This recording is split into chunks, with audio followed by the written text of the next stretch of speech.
Good morning, good afternoon, good evening, wherever in the world you are welcome. Thank you so much for joining us for another broadcast of Save Your Life Ministries. This morning we have a special treat. The Reverend Dr. Martin Luther King Jr. We're going to show his final sermon before he passed. This sermon was given March 31st, 1968. The Washington National Cathedral, coming from Revelation 16. His sermon is titled, Remaining Awake Through a Great Revolution. God bless you.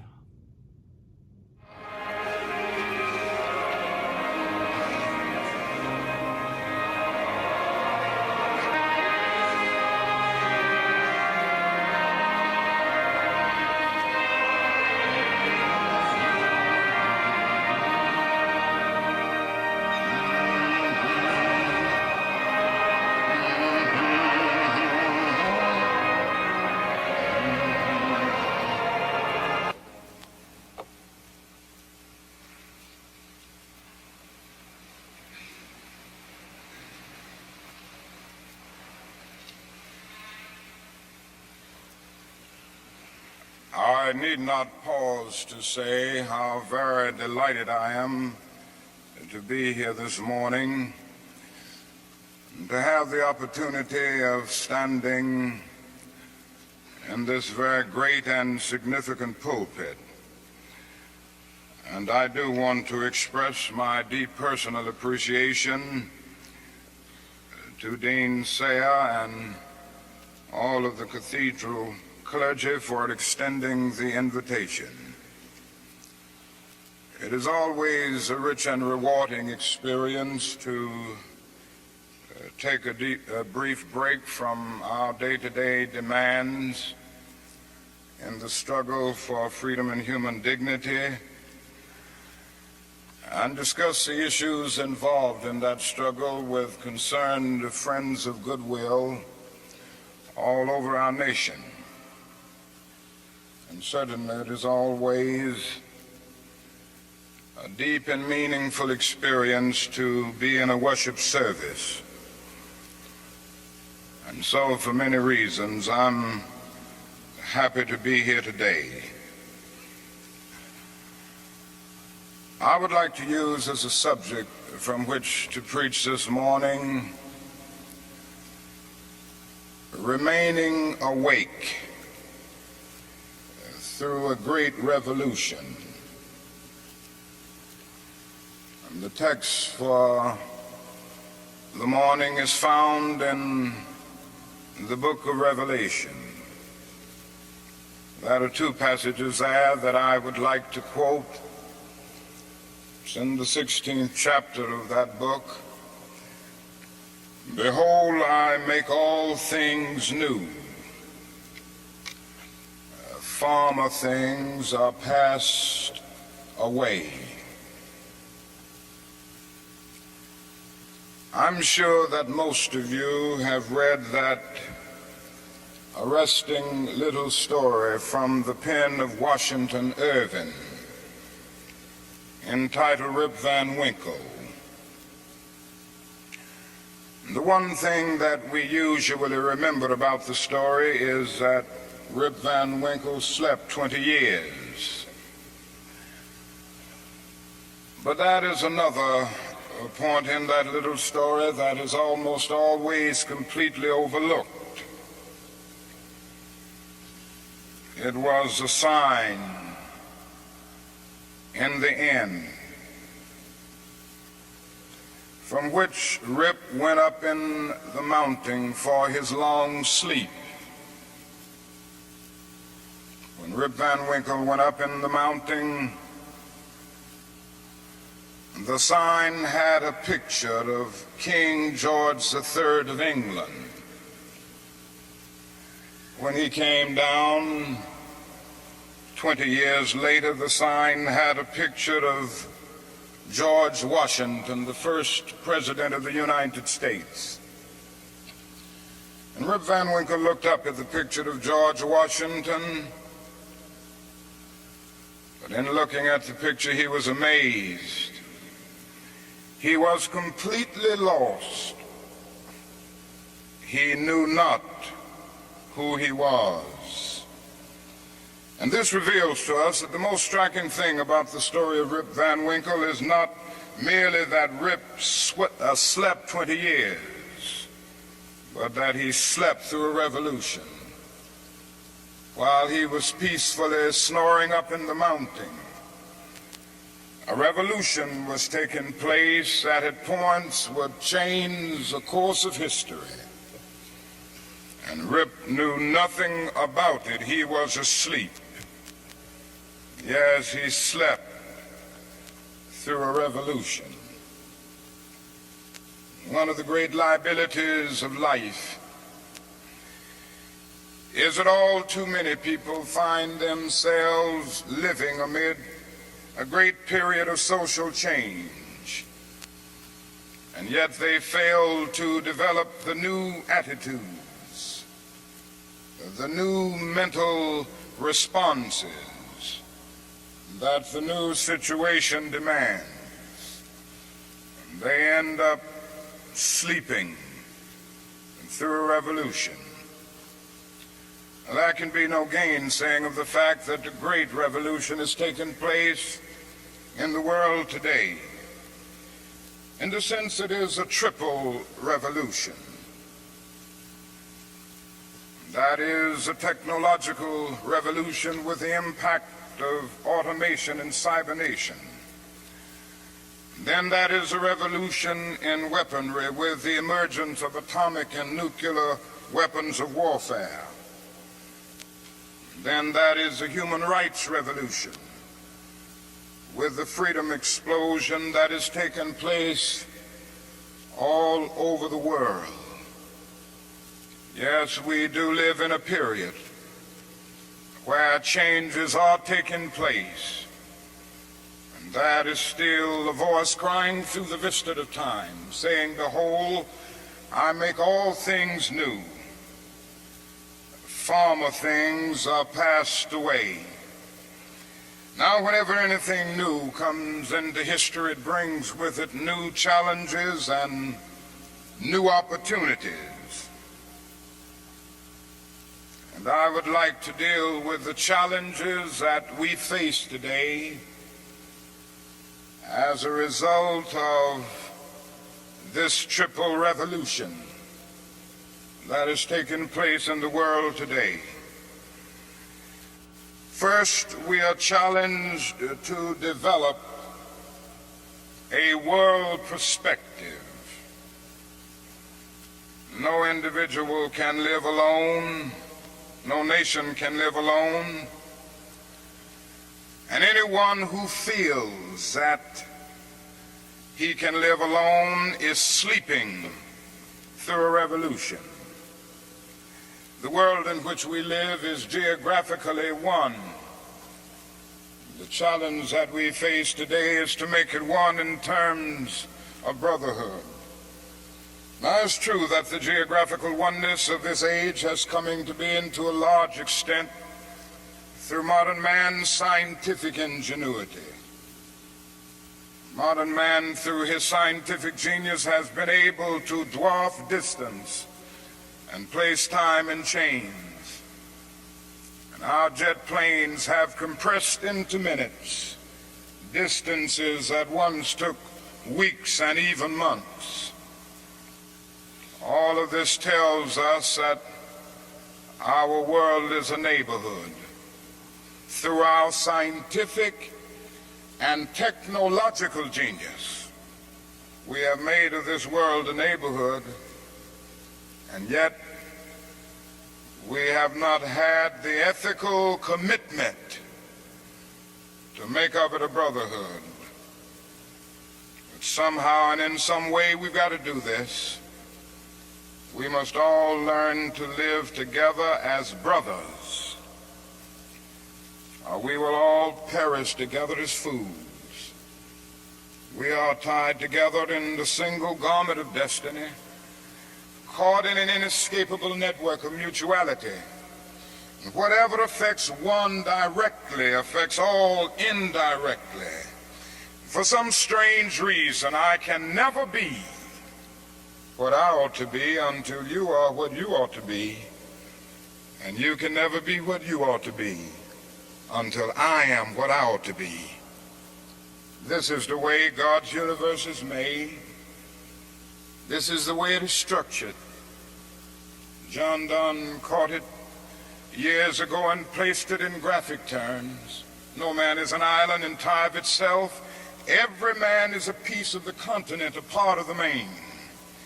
And he goes on toward the end to say, any man's death diminishes me because I am involved in mankind. Therefore never sin to know for whom the bell tolls. It tolls for thee. We must see this, believe this, and live by it if we are to remain awake through a great revolution. Secondly, we are challenged to eradicate the last vestiges of racial injustice from our nation. I must say this morning that racial injustice is still the black man's burden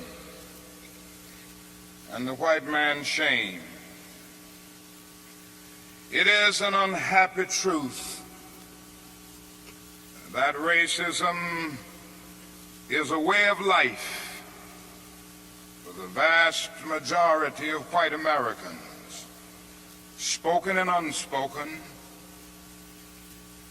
acknowledged and denied, subtle and sometimes not so subtle. The disease of racism permeates and poisons a whole body politic. And I can see nothing more urgent than for America to work passionately and unrelentingly to get rid of the disease of racism. Something positive must be done. Everyone must share in the guilt, as individuals and as institutions. The government must certainly share the guilt. Individuals must share the guilt. Even the church must share the guilt. We must face the sad fact at 11 o'clock on Sunday morning when we stand to sing, "In Christ there is no east nor west." We stand in the most segregated hour of America. The hour has come for everybody and for all institutions of the public sector and the private sector to work to get rid of racism. Now, if we are to do it, we must honestly admit certain things and get rid of certain myths that have constantly been disseminated all over our nation. One is the myth of time. It is a notion that only time can solve the problem of racial injustice. And there are those who often sincerely say to the Negro and his allies in the white community, why don't you slow up? Stop pushing things so fast. Only time can solve the problem. And if you will just be nice and patient and continue to pray, in 100 or 200 years, the problem will work itself out. Well, that is an answer to that myth. And it is that time is neutral. It can be used either constructively or destructively. And I'm sorry to say this morning that I'm absolutely convinced that the forces of ill will in our nation, the extreme rightists of our nation, the people on the wrong side, have used time much more effectively than the forces of goodwill. And it may well be that we will have to repent in this generation, not merely for the vitriolic words and the violent actions of the bad people, but for the appalling silence and indifference of the good people who sit around and say, wait on time. Somewhere we must come to see that human progress never rolls in on the wheels of inevitability. It comes through the tireless efforts and the persistent work of dedicated individuals who are willing to be co-workers with God. And without this hard work, time itself becomes an ally of the primitive forces of social stagnation. So we must help time and realize that the time is always right to do right. Now that is another myth that still gets around. It is a kind of over-reliance on the bootstrap philosophy. And there are those who still feel that if the Negro is to rise out of poverty, if the Negro is to rise out of slum conditions, if he is to rise out of discrimination and segregation, he must do it all by himself. And so they say the Negro must lift himself by his own bootstraps. They never stop to realize that no other ethnic group has been a slave on American soil.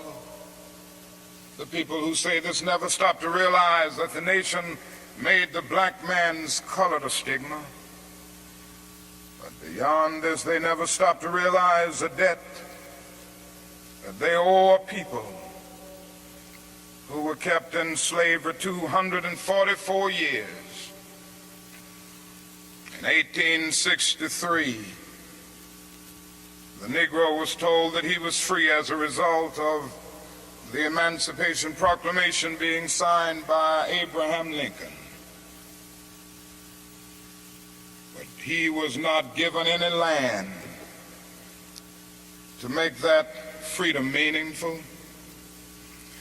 It was something like keeping a person in prison for a number of years and suddenly discovering that that person is not guilty of the crime for which he was convicted. And you just go up to him and say, now you're free. But you don't give him any bus fare to get to town. You don't give him any money to get some clothes to put on his back or to get on his feet again in life. Every code of jurisprudence would rise up against this. And yet this is the very thing that our nation did to the black man. It simply said, you're free, and it left him there penniless, illiterate, not knowing what to do. And the irony of it all is that at the same time that the nation failed to do anything for the black man,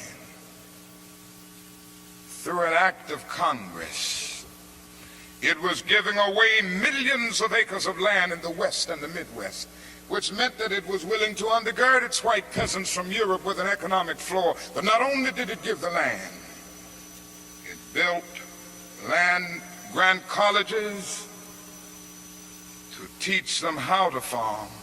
Not only that, it provided county agents to further their expertise in farming. Not only that, as the years unfolded, it provided low interest rates so that they could mechanize our farms. And to this day, thousands of these very persons are receiving millions of dollars in federal subsidies every year not to farm. And these are so often the very people who tell Negroes that they must lift themselves by their own bootstraps. It's all right to tell a man to lift himself by his own bootstraps, but it is a cruel jest to say to a bootless man that he ought to lift himself by his own bootstraps. We must come to see that the roots of racism are very deep in our country. And there must be something positive and massive in order to get rid of all of the effects of racism and the tragedies of racial injustice. Now, that is another thing closely related to racism that I would like to mention as another challenge. We are challenged to rid our nation and the world of poverty. Like a monstrous octopus, poverty spreads its nagging, prehensile tentacles into hamlets and villages all over our world. 2/3 of the peoples of the world go to bed hungry at night. They are ill-housed, they are ill-nourished, they are shabbily clad. I've seen it in Latin America, I've seen it in Africa. I've seen this poverty in Asia. I remember some years ago, Mrs. King and I journeyed to that great country known as India. And I never will forget the experience. It was a marvelous experience to meet and talk with the great leaders of India. To meet and talk with and speak to thousands and thousands of people all over that vast country. These experiences will remain dear to me as long as the cords of memory shall lengthen.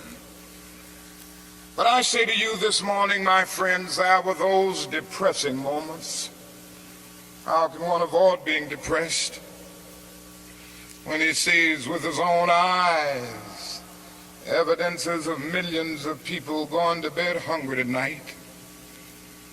How can one avoid being depressed when he sees with his own eyes God's children sleeping on the sidewalks at night?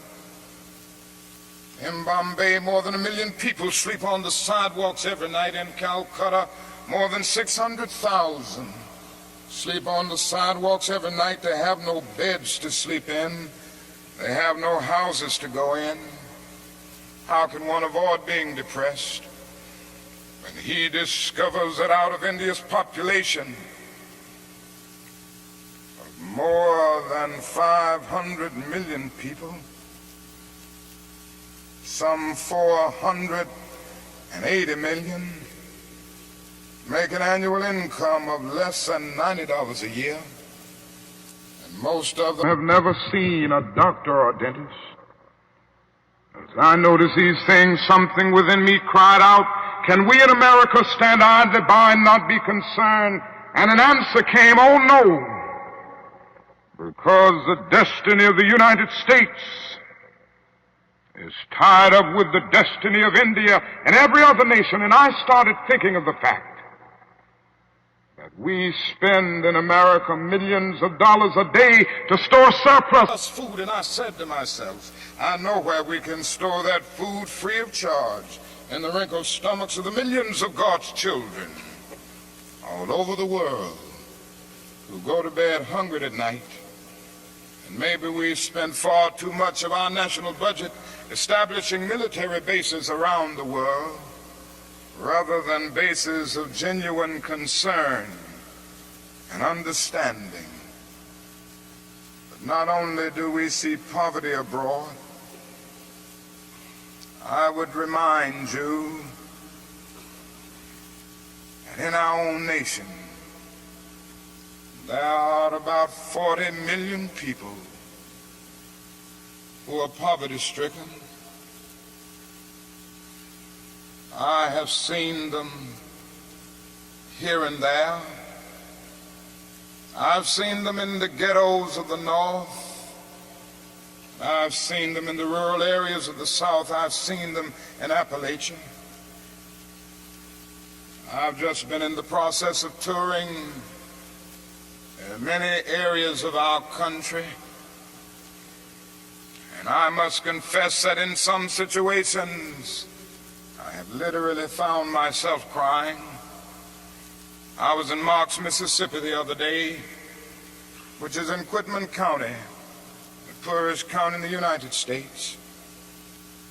I tell you, I saw hundreds of little black boys and black girls walking the streets with no shoes to wear. I saw their mothers and their fathers trying to carry on a little Head Start program, but they had no money. The federal government hadn't funded them. They were trying to carry on, and they raised a little money here and there, trying to get a little food to feed the children, trying to teach them a little something. And I saw mothers and fathers who said to me, not only were they unemployed, but they didn't get any kind of income, no old age pension, no welfare check or anything. I said, how do you live? They say, well, we go around to the neighbors and ask them for a little something. When the berry season comes, we pick berries. When the rabbit season comes, we hunt and catch a few rabbits. And that's about it. And I was in Newark and Harlem just this week. And I walked in to the homes of welfare mothers. I saw them in conditions, no, not with wall-to-wall carpet, but wall-to-wall rats and roaches. I stood in an apartment, and this welfare mother said to me, the landlord will not repair this place. I've been here 2 years. He hadn't made a single repair. She pointed out her little boy who was a victim of lead poisoning. She pointed out the walls with all of the ceiling falling through. She showed me the holes where the rats came in. She said, night after night, we have to stay awake, keep the rats and the roaches from getting to the children. I said, how much do you pay for this apartment? She said, $125. I looked and I thought and said to myself, it isn't worth $60. Poor people are forced to pay more for less, living in conditions day in and day out where their whole area is constantly drained without being replenished. It becomes a kind of domestic colony. And the tragedy is so often these 40 million people are invisible because America is so affluent, so rich, because our expressways carry us away from the ghetto. We don't see the poor. Jesus told a parable one day, and he reminded us that a man went to hell because he didn't see the poor. His name was Dives. He was a rich man. And there was a man by the name of Lazarus, who was a poor man, but not only was he poor, he was sick. Sores were all over his body. He was so weak that he could hardly move. But he managed to get to the gate of Dives every day, wanting just to have the crumbs that would fall from his table. Dives did nothing about it. The parable ends saying, Dives went to hell, and there was a fixed gulf now between Lazarus and Dives. There is nothing in that parable which says that Dives went to hell because he was rich. Jesus never made a universal indictment against all wealth. It is true that one day a rich young ruler came to him and he advised him to sell all, but in that instance Jesus was prescribing individual surgery and not setting forth a universal diagnosis. And if you will look at that parable with all of its symbolism, you will remember that a conversation took place between heaven and hell, and on the other end of that long distance call between heaven and hell was Abraham in heaven, talking to Dives in hell. Now Abraham was a very rich man. If you go back to the Old Testament, you see that he was the richest man of his days. So it was not a rich man in hell talking with a poor man in heaven. It was a little millionaire in hell talking with a multimillionaire in heaven. Dives didn't go to hell because he was rich.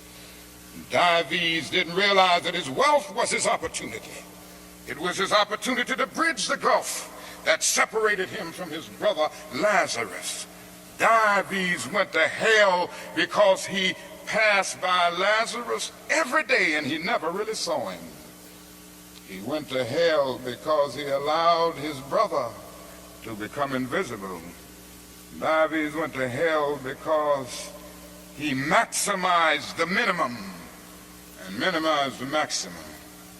Indeed, Dives went to hell because he sought to be a conscientious objector in the war against poverty. And this can happen to America, the richest nation in the world. There's nothing wrong with that. This is America's opportunity to help bridge the gulf between the haves and the have-nots.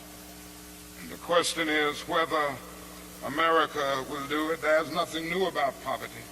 What is new is that we now have the techniques and the resources to get rid of poverty. But the real question is whether we have the will.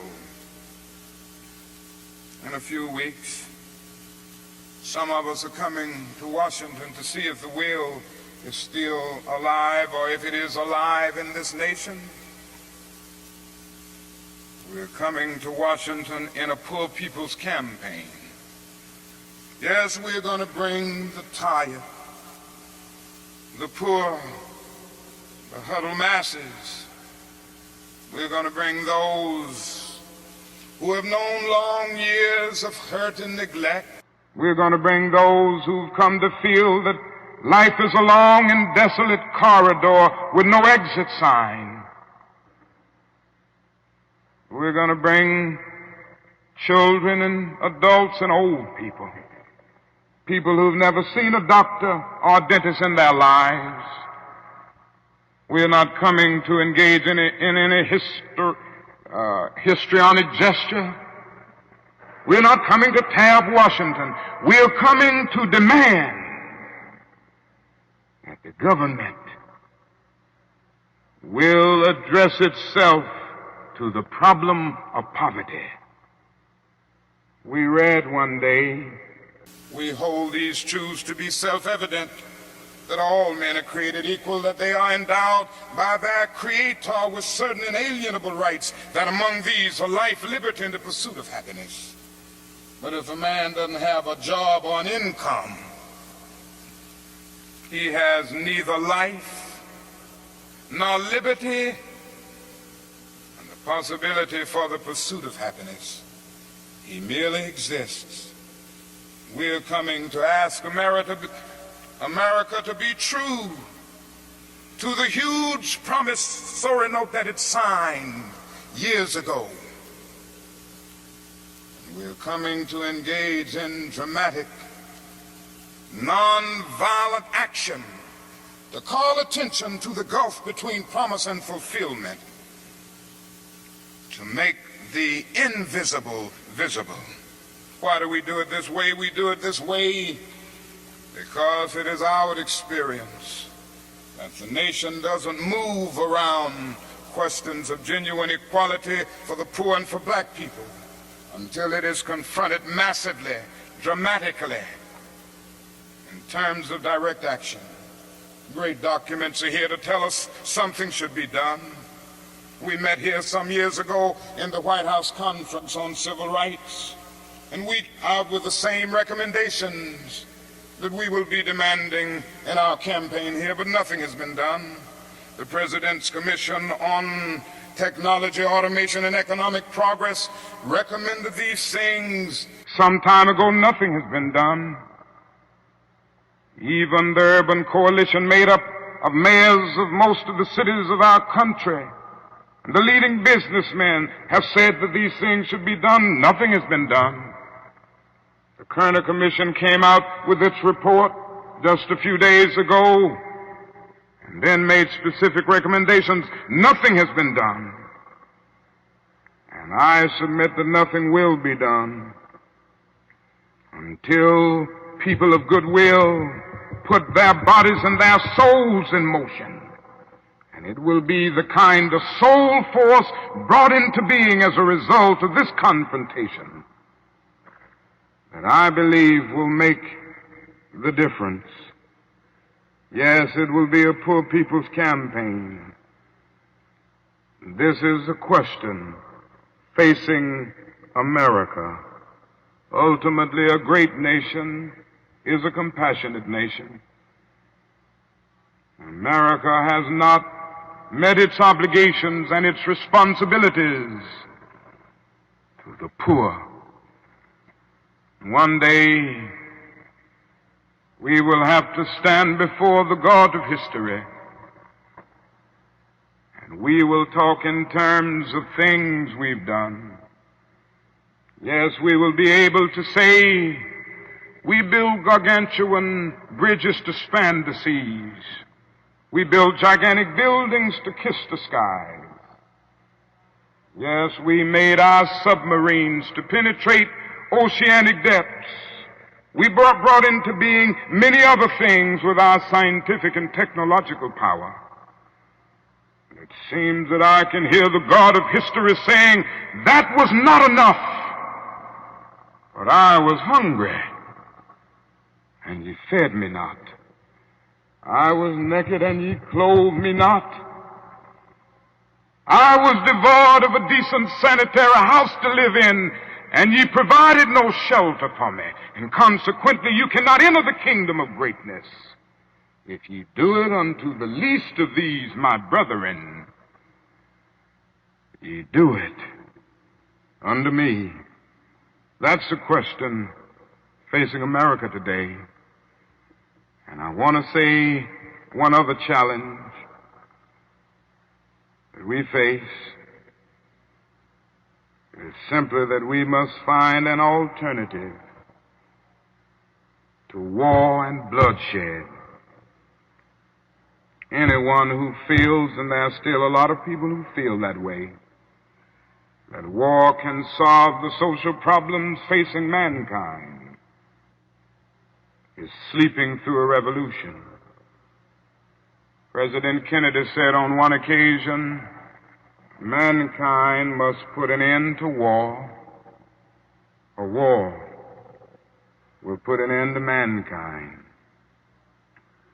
The world must hear this.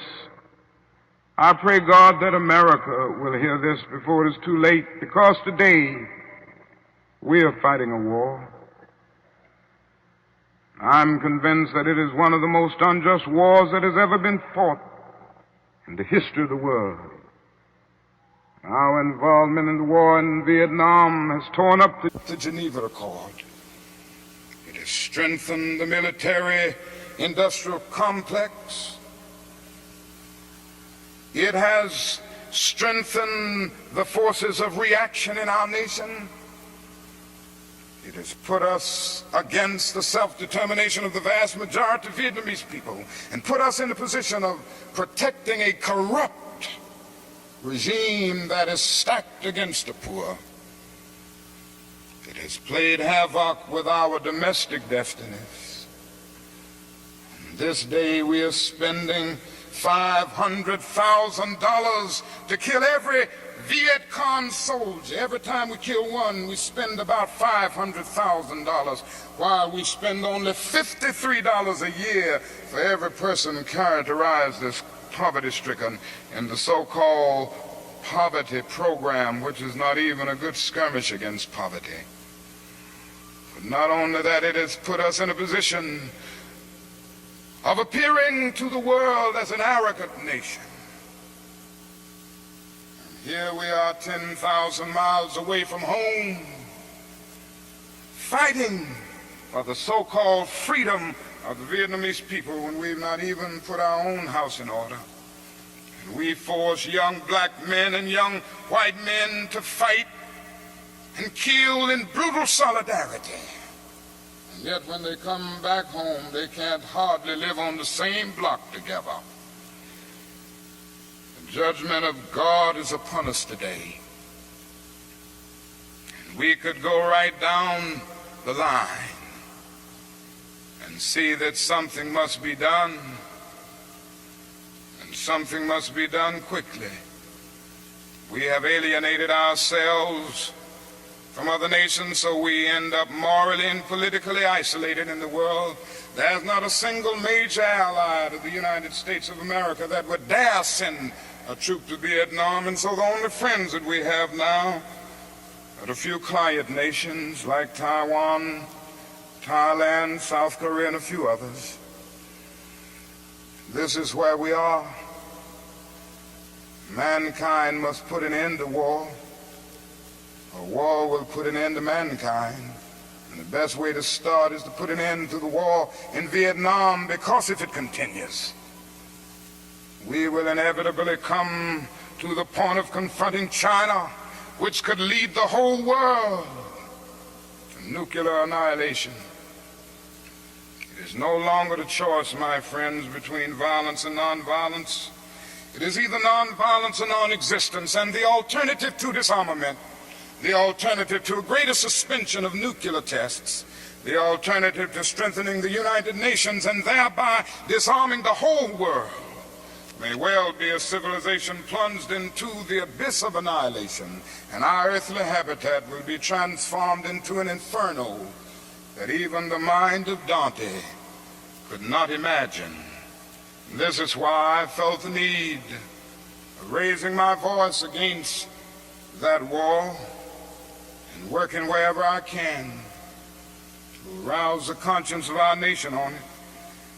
I remember so well when I first took a stand against the war in Vietnam, the critics took me on and they had their say in the most negative and sometimes most vicious way.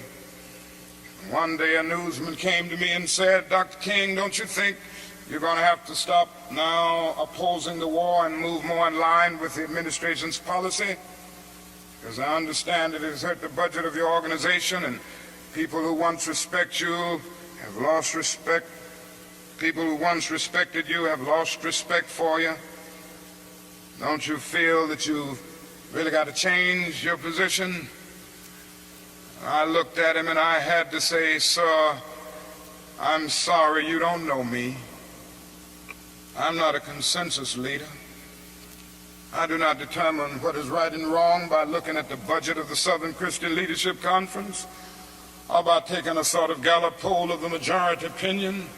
Ultimately, a genuine leader is not a searcher for consensus, but a mold of consensus. On some positions,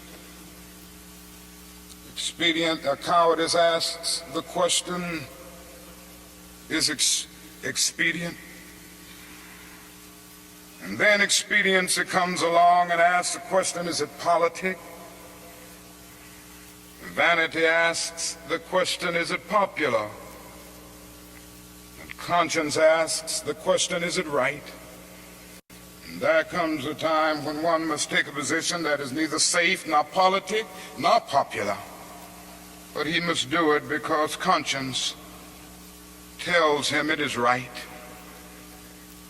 And I believe today that that is a need for all people of goodwill to come with a massive act of conscience and say, in the words of the old Negro spiritual, we ain't gonna study war no more. This is the challenge facing modern man. Let me close by saying that we have difficult days ahead in the struggle for justice and peace. But I will not yield to a politic of despair. I'm going to maintain hope. As we come to Washington in this campaign, the cards are stacked against us. This time we will really confront a Goliath. And God grants that we will be that David of truth set out against the Goliath of injustice, the Goliath of neglect, the Goliath of refusing to deal with the problems, and go on with a determination to make America the truly great America that it is called to be. I say to you that our goal is freedom. And I believe we're going to get there, because however much she strays away from it, the goal of America is freedom. Abused and scorned though we may be as a people, our destiny is tied up in the destiny of America. Before the Pilgrim Fathers landed at Plymouth, we were here. Before Jefferson etched across the pages of history the majestic words of the Declaration of Independence, we were here. Before the beautiful words of the Star-Spangled Banner were written, we were here. For more than 2 centuries, our forebears labored here without wages. They made cotton king, and they built the homes of their masters in the midst of the most humiliating and oppressive conditions. And yet out of a bottomless vitality, they continued to grow and develop. If the inexpressible cruelties of slavery couldn't stop us, the opposition that we now face will surely fail. We're going to win our freedom because both the sacred heritage of our nation and the eternal will of the Almighty God are embodied in our echoing demands. And so however dark it is, however deep the angry feelings are and the violent explosions are, I can still sing, we shall overcome. We shall overcome because the arc of the moral universe is long, but it bends toward justice.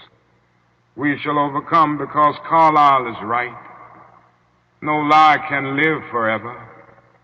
We shall overcome because William Cullen Bryant is right. Truth-crushed earth will rise again. We shall overcome because James Russell Lowell is right, as we were singing earlier today. Truth forever on the scaffold, wrong forever on the throne, yet that scaffold sways the future, and behind the dim unknown standeth God within the shadow, keeping watch above his own. With this faith, we will be able to hew out of the mounting of despair the stone of hope. With this faith, we will be able to transform the jangling discords of our nation into a beautiful symphony of brotherhood. Thank God for John, who centuries ago out on a lonely, obscure island called Patmos caught vision of the New Jerusalem descending out of heaven from God, and who heard a voice saying, behold, I make all things new. Former things are passed away. God grant that we will be participants in this newness and this magnificent development. If we will but do it, we will bring about a new day of justice and brotherhood and peace. And that day the morning stars will sing together, and the sons of God will shout for joy. God bless you.